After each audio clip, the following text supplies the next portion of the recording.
If I don't pray, I got nothing to say. This was a favorite saying of a religious brother who was a spiritual mentor of mine from college. And it's true. If my words are going to be profitable for others, they have to be prophetic. That is, they have to come from God. A priest is a prophet because he speaks God's words in his preaching and his teaching, but without a deep spiritual pool to draw from, his words will be shallow.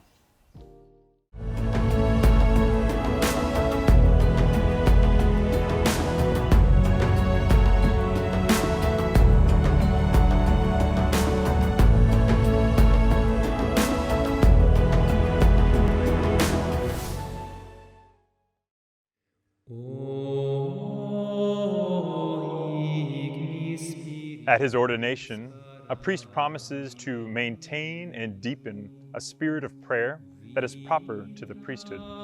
This includes interceding for others, uniting himself to Jesus, and celebrating the sacraments.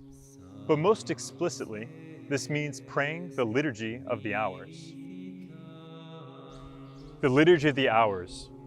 No, it's not a really long Mass, but rather a liturgy, meaning a prayer or service of and for the Church, that takes place 5 times throughout the day in order to sanctify each hour of the day and season of the year. I remember when I first started praying 2 of the hours, morning and evening prayer, when I was in college, and I noticed that it allowed the graces from daily Mass to more easily permeate the rest of my day and helped me enter more deeply into the life and rhythm of the Church's seasons. Ancient Jews, and Jesus himself and his disciples, would pray the Psalms at set hours throughout the day.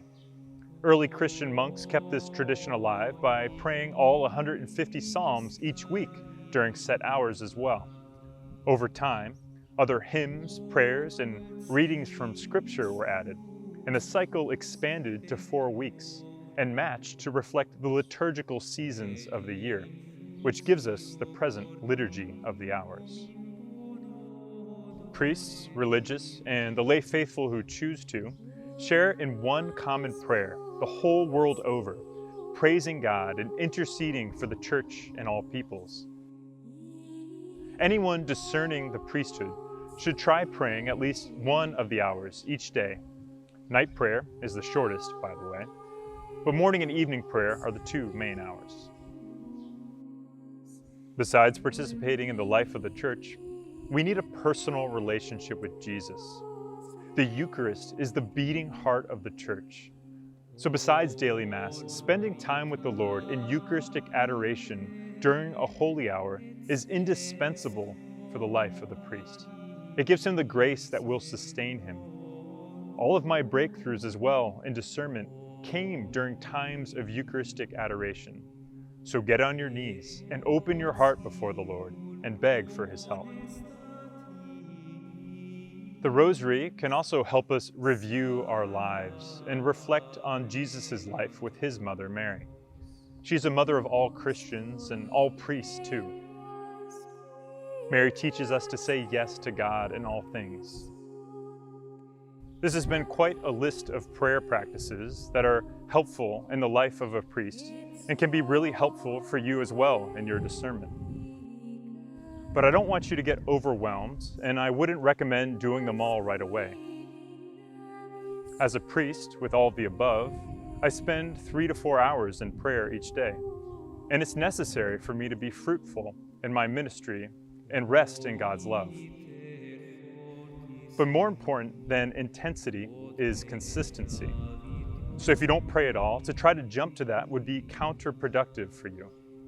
Rather, start with just one of these suggestions and work up from there as your desire for God grows. And most of all, ask God what He wants your prayer to look like. Because as we'll see in the next episode, what is most pleasing to God is loving obedience as His sons.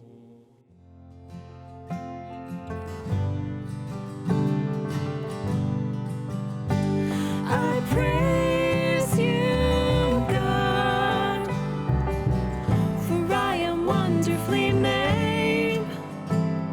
Search me, Lord, see me, God.